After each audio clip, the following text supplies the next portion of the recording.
Purpose, a caring approach to business. Welcome, everybody! Your story is what you have, what you will always have. It is something to own. Reflections from the wise and wonderful Michelle Obama. Welcome to Pollinating Purpose, a caring approach to business by Pillar Nonprofit Network. I am your host and occasional bathroom superstar, Miriam Waliji. I am also the Vice President of Impact, Equity, and Governance here at Pillar, and was previously the Social Enterprise Program Manager and Coach. For those of you who are new here, Pollinating Purpose is a show all about supporting organizations who seek to create social impact through their work. So whether a nonprofit, for-profit, or grassroots organization, you'll learn key considerations to starting or growing your social impact business in long-term and sustainable ways. Today, we will be chatting with Veronica Antipolo, also known as Sassy Levy. While Veronica is the new Social Enterprise Program Manager and Coach here at Pillar, we all contain multitudes, and Sassy is one of hers. Part midlife crisis and part leap of faith, Veronica Antipolo took storytelling and stand-up comedy up as hobbies after losing a quote-unquote good job. The leap landed her exciting opportunities, and the leap also landed her in a place of self-discovery and self-empowerment as she's never experienced before. As a cheerleader of people, Veronica hopes to connect and celebrate humans by sharing diverse stories, telling them and helping others tell their stories, producing them, and writing them. She's the head of Sassy Levy Productions and also the co-founder of Mosaic Untold Lives, a storytelling platform for women of color, a producer, a writer, and a comedian. She co-produced and directed the first ever Black History Month for the town of Aurora virtually. Her clients are from all over the world, such as RBC, NAMN, Gemini award-winning writer and comedian John Paul, and SimFam Film Festival. Her stories and comedy have been featured in CBC's The Doc Project, Reader's Digest, Stories We Don't Tell, and the award-winning Rice Asian Comedy Podcast. Veronica is a marvel and is a delight to be working alongside with. I am thrilled that she is on the show with us today. Hi, Veronica. Hi. Thanks for joining me. Thank you for having me. Okay, so I gave sort of the preface that, you contain multitudes. So while you are our program manager here, you are also sassy. Yes. In many different definitions of the word. Yes. But yeah, so can you just share a little bit about your work as a storyteller and kind of what that entails? Yes. So I am a professional storyteller, and what that means is I do oral storytelling, but the genre I lean into is true personal stories. So it's exactly what it means is I tell true personal stories about my life and the people around me. And really, I approach it from a connection and community building perspective. And also for the storyteller, which it's not usually talked about. It's usually talked about how you engage an audience, but I approach it as what it does for the storyteller, because I often deal with storytellers from equity deserving groups. Yeah, and just out of curiosity, this idea of oral storytelling, how did you kind of get into that? Is there something that you were always really into? How did you kind of approach? It was honestly by accident. I worked in I had a very corporate career, and I was hitting midlife, like very literally my 45th birthday was months away, and I lost my job. And I thought it was this thing with job security. I had picked my retirement cake, and I didn't know what to do with myself. And I had a friend who had suggested that I take stand-up. And I said, no, I think you're just like wasting time at work, because people would gather around me. And so when I went to go look at the course descriptions on the Second City website, it had stand-up. And the description intimidated me. And of course, because the courses were listed in alphabetical order, storytelling was the next program. And I read that and I thought, oh, that sounds simpler. And it's not. And then somehow it just clicked, and I got booked and things just started to happen. And I never honestly thought I would be here. I can't remember now, six years later. Nice. Yeah. Okay. And so you kind of specialize, for lack of a better word, in ethical storytelling. So can you share a little bit about what that means? Okay, so storytelling is a sharing of one's stories. Ethical storytelling is about sharing your stories and other stories by putting the human first. In other words, taking care of that human, whether it's yourself or someone else. Because often, as we know in recent times and other times, in the media, on social media, there are stories out there. They're not necessarily ethical because of the person telling them. It's not their story to tell, or the way they framed that community, that human, that company, whatever it may be. So that's ethical storytelling. It's human-centered approach to storytelling and taking care of them. Yeah. I feel like when we've had conversations about storytelling, and as someone who in various ways sees myself as a storyteller, usually through photography, but also sometimes through words, really centering in on how can I make sure that the story being told, if it's not for myself, is the one that's being asked to be told. It's the perspective of, you can take very different lenses to a scenario or a situation that's happening. Like, how can you ensure that the story is representative of, the person that you're trying to share that story of? Yes, absolutely. Because you always have to check in with your subject to make sure that this is the version of themselves they want to present. Even talking about if it's a story that's happened in their past and they moved on from it, do they want to continue sharing that story? Or are they in a different place that they're like, you know what, that's fine. It has its expiry date, and I wish not to share that stage anymore of my life. Yeah, I feel like that kind of connects back to this idea around, and what we've seen in social media, particularly over these past few years as well, around, like almost that trauma mining of using someone's trauma to further a narrative. Yes. And sometimes that person, that community, that individual doesn't actually get self-determination and autonomy over whether that's what they actually want. Yes. When we talk about things like, Indigenous Peoples Day, and it's often so rooted in, the past and the trauma, and it's important to acknowledge those things, but also, like, what are we talking about? Indigenous joy, Black joy, Yes. like celebration as well is such a vital part of that. And, that's what those communities are asking for. Absolutely. So we also need to hear that. Yes.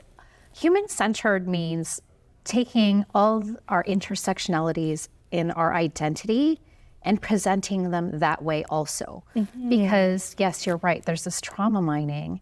And it's funny because I do deal with a lot of first-time storytellers, first of all, from equity-deserving groups. And also that's also got a relationship, because often anyone from those groups, they're not comfortable presenting their stories because they're expected to trauma mine. Yes. And so it's interesting because I've used the example that as a woman of color myself, I'm not standing in my kitchen making breakfast going, how am I going to prove my worth to the world today? Like, how am I going to, teach everyone just by my presence? No, I just want to get breakfast and get out the door. Yeah, exactly. Yeah. Okay, so, adjacent to ethical storytelling, I think oftentimes when folks are just getting introduced to this idea of storytelling, they can often confuse it with branding. So can you touch a little bit on how those two things are different? Yes. So branding has to do with a marketing strategy. It's part of your marketing strategy. So if, say, we use, let's just say, for example, that as a person, branding is your clothing. Like, people identify me by my glasses. That's my branding. They're like, there's Veronica, there's those huge glasses, and my boisterous voice. That's my branding. That's my brand identity, which is part of marketing. Storytelling, on the other hand, is also part of your marketing, but it's more about how you communicate. So referring to that metaphor again of a person, is that how I speak about myself and how I communicate and speak about other people, that's the storytelling. So my branding is big glasses.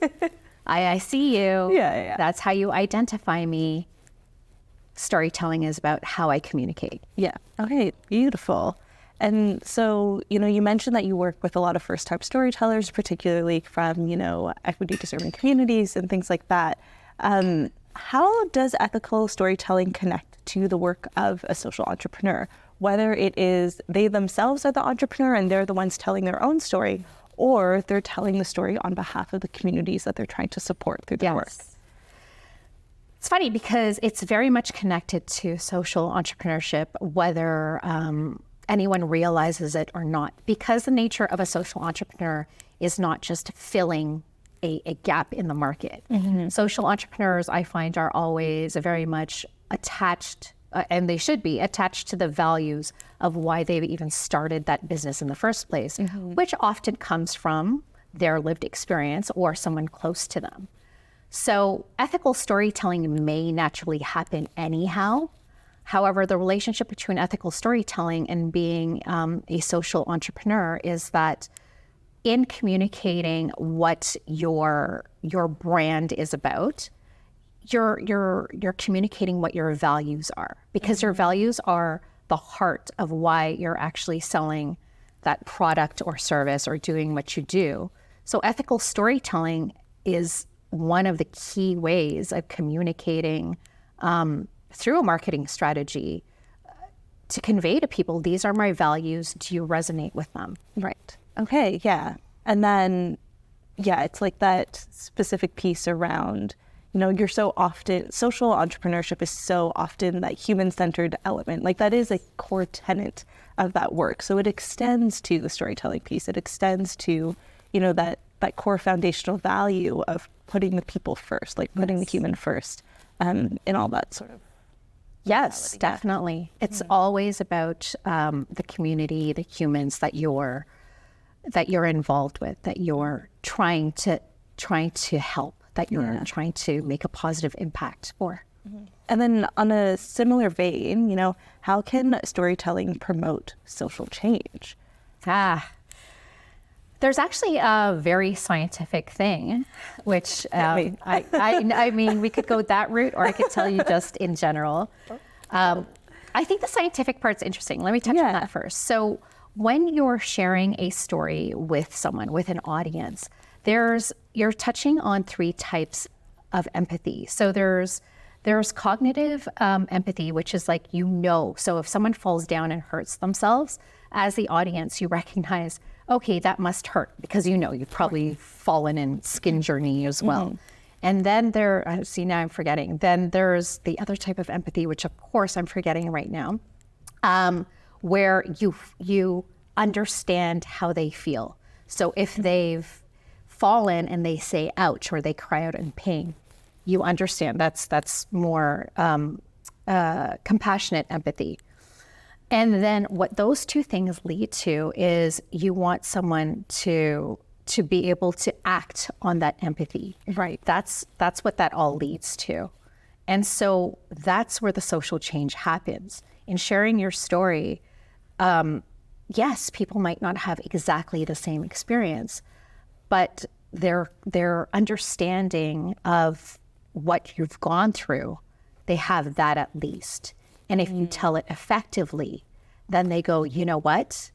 I get it, and now I want to do something about it. Yeah. Like, the analogy of someone falling down and then communicating, like, ow, that hurt. Yes.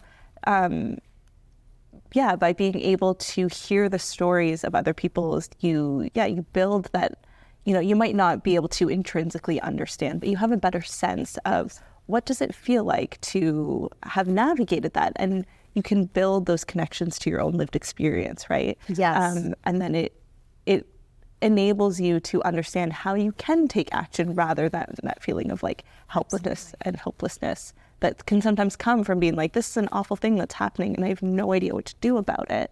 You can, use that empathy as a tool to sort of further action. Absolutely. Because through storytelling, the whole goal of it is you're seeing the human versus all the other things that are associated with them. Since we're talking about social entrepreneurship, is that you're seeing past the branding in a sense. Yeah. Like they're, you and I have talked about it in the roles that we have shared around this idea of, there is a whole human attached to this person who's running the business. And, there's complexities that come with that. There are hard days. There's, there's challenges, there's self-doubt. All of those things are a part of the human that runs that business. So, and that's similarly to the communities that you're trying to support. They are not monoliths. There's like identity and individuality within that. So how can you navigate that through a storytelling approach as well? Yeah. And I've seen it many times that if you are able to tell a story effectively, not only does it connect to your audience, and in this case, like they're like, oh, I see the value of your product or service, but also for you as the owner of your story, what it does for you is that it validates your existence and all the identities that exist within your total self-identity. Mm-hmm. Yeah. And so kind of a two-pronged question. So I'll start with the first part. Yeah. What are some questions that folks can ask themselves to consider ethical storytelling in their approach, whether, again, it's for themselves or for others? Yeah.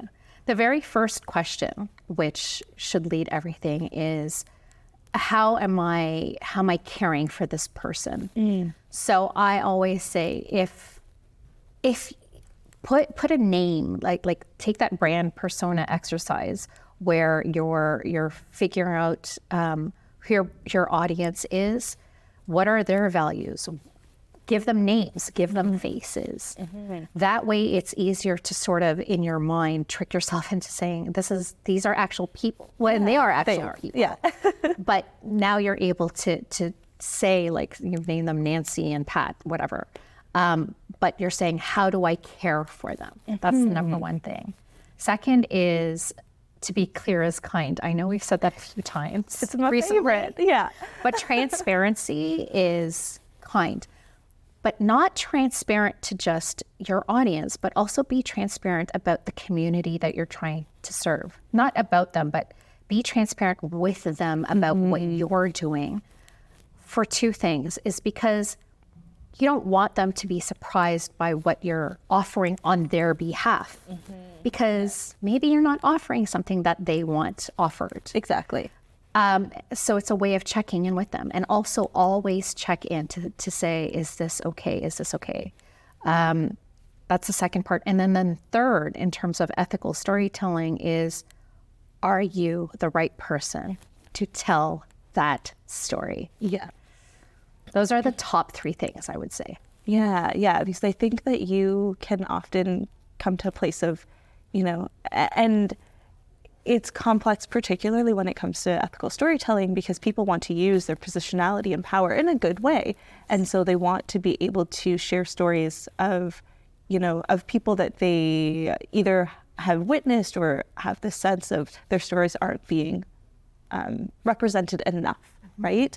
But then also you have to ask yourself the question, like, how are you centering yourself? Exactly. Versus, truly creating the space for those other stories to be told.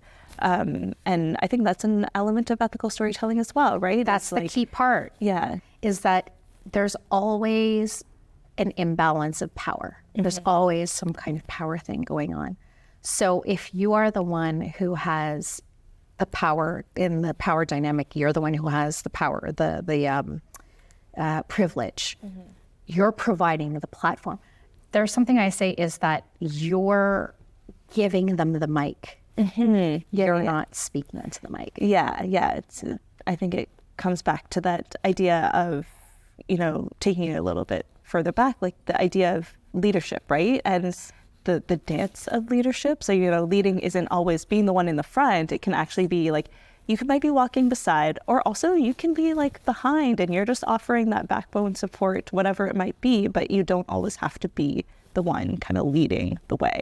Absolutely. And speaking first, and all of those things that come with, a traditional perspective on leadership. Yes. Leadership can be silent as well. Exactly. Yeah. Exactly. Okay. And then, so let's say someone is a social entrepreneur. They're trying to understand how they ethically tell their own story. What are some kind of self-reflection things that they can do for themselves as well? And they're telling their own story. Okay, I'm going to go more into the practice of it. Is that often telling your own story can be the most difficult because you're too much into it. So the one thing I always say is, if you're going to tell your own story, tell it from a scar, not a wound. What that means is, if it's something that's fresh and it's something that has brought trauma to you, don't tell it yet because you haven't processed it yet. You have to give yourself some time away from it. And you'll know as soon as you start crafting that story, is that if it brings you right into it and you're getting triggered, just stop and give yourself time. That's one thing I would say.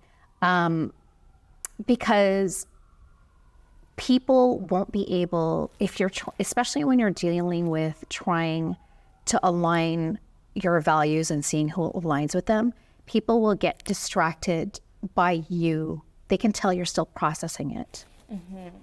And so if you want them to align with your values, you have to have come away already with some kind of, you figured something out so that they're on that journey with you. Yeah. This is like a personal anecdote, but I know that as soon as I can start joking about something, I'm like ready to like make that productive, right? Yes. Like I've gotten to a place where like I can find, for better or for worse, I thrive in dark humor. So just being able to find those like that humor in it is a signal for me that like, oh, okay, I can now take what needs to be productive from this to turn it into a tool that can then, be useful versus just kind of like, sitting in that processing, which, I think often when you're in that place, people want to help and they just kind of jump to help versus really understanding, okay, what is the productive piece of this? That's right. The why. If using that same thing, like if someone's fallen down, you don't ask them right then and there, like, you see accidents and like, you're trying to just get them the Band-Aid, but you're not saying, so tell me now exactly what happened. No, you wait till they're bandaged up and then, they've had that moment to breathe. Exactly. Yeah. Okay. And I'm just sort of curious, what have been some of your kind of favorite takeaways from storytelling? My favorite takeaways. Okay. What my favorite takeaway, like I said, I never expected to take it this far, but one of my favorite takeaways is what I realized through storytelling is that when I'm in a room and someone shares a story well, or people like really connect to it, I have never seen a faster connection happen in a room. And the possibility of community building, if you take from that or you use that as a seed, is so great. And I've named one of my events the ripple effect, because often when people think of social change, they think in greater things like, yes, we need people to go out and march and protest, but there's also a portion of advocacy and also getting people to see the other side and aligning to values, where storytelling can impact maybe 3 people, 5 people deeply, so that they pay it forward to their 3 people, their 5 people. So it's smaller, but it's a deeper impact. Yeah. And that's the biggest takeaway. And I think that's why I've really stuck to it for these last how many years, is because I have seen what it can do to people and how it impacts them as a storyteller, and also to the people they've touched with their stories. Okay, Veronica, I have one more question. It's one that we like to ask everyone before we sign off. Can you share one thing that is bringing you joy? It can be absolutely anything, just the first thing that pops into your head. Music. Ooh. Yes, when I get into my car, the first thing I do is I turn my music deafeningly loud. And I sing loudly and dance. And I've actually been caught at a red light by people, mutual friends. Yeah. I remember the story. Yeah, dancing and singing along to my music. Okay, what was the song that you put on this morning? This morning? It's a cappella group. Actually, it was my daughter who wanted to listen to it. An a cappella group called Pentatonics. Okay. And so I just kept it on and I listened to some holiday music on the way here. Nice. I didn't sing along this time though. I love that. Yeah. Amazing. Okay. So as we start to wrap up, where can folks find out more information about you, Sassy La Vie, and the work that you do specifically around storytelling? So you can go to my website, which is sassylavie.com. So Sassy La Vie is a play on my name, Sassy, S-A-S-S-Y, La, L-A, and V for Veronica.com. You can follow me there or on my Instagram, which is the same, Sassy La Vie. Excellent. Well, Veronica, thank you so much for being here. I mean, I think it's true that, that pieces around when you can share stories with each other, that's when you build these really great and strong connections that can also withstand a lot. Yes. Because I know, the first moment that we talked, we were talking about like stories and travel and all of those things. And then I think I was like, oh, well, okay, she's my friend now. Yeah. I really, storytelling is such a valuable and an integral part of the social entrepreneurship work. So I really appreciate you sharing your insight. Thank you. Thank you for having me. Anytime. Thank you once again to Veronica for joining us. It is always a delight to chat with her and highly recommend attending her events if you're able to. If you'd like to learn more about Pillar Nonprofit Network and the work being done by our organization, you can head on over to pillarnonprofit.ca.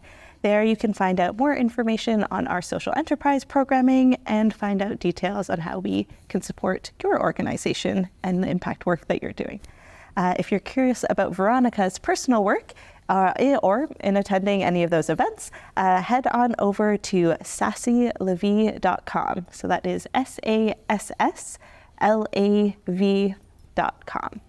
Once again, I am your host, your guide, your business bud, Mary Muliji, and this has been Pollinating Purpose, a caring approach to business by Pillar Nonprofit Network.